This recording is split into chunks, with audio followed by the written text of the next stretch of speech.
Body types 3 ఉంటాయండి. ఒక్కొక్కరు ఒక్కొక్క బాడీ టైప్‌లో ఉంటారు. ఏంటి కనిపించకుండా మాట్లాడుతుందని చూస్తున్నారా? వచ్చేసా. మన బాడీ కొంతమందికి యాపిల్ షేప్‌లో ఉంటే, కొంతమందికి పిఎస్ షేప్‌లో ఉంటే, కొంతమందికి అవర్ గ్లాస్ షేప్‌లో ఉంటుంది. యాపిల్ షేప్ అంటే ఇలా అప్పర్ బాడీ అన్నమాట. కిందంతా సన్నగా ఉంటారు. పైన లావుగా ఉంటారు.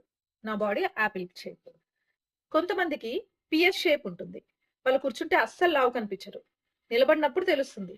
ఇక్కడంతా థైసు, బ్యాకు ఇవంతా గూడా ఎక్కువ లావుంటాయి.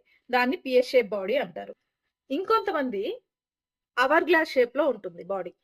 అవర్ గ్లాస్ అంటే ఇలా పైన లావుగా ఉండి, మధ్యలో సన్నగా ఉండి, కింద లావుగా ఉండడం. దాన్ని అవర్ గ్లాస్ అంటారు.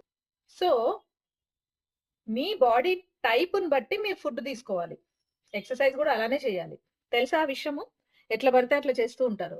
అందరికి కామన్‌గా ఫుడ్డు, కామన్‌గా ఎక్సర్‌సైజ్ ఉండదు. సో, మీ బాడీ షేప్‌ని బట్టి మీరు దాంట్లో కాన్సంట్రేట్ చేస్తేనే మంచి రిజల్ట్ ఒస్తుంది.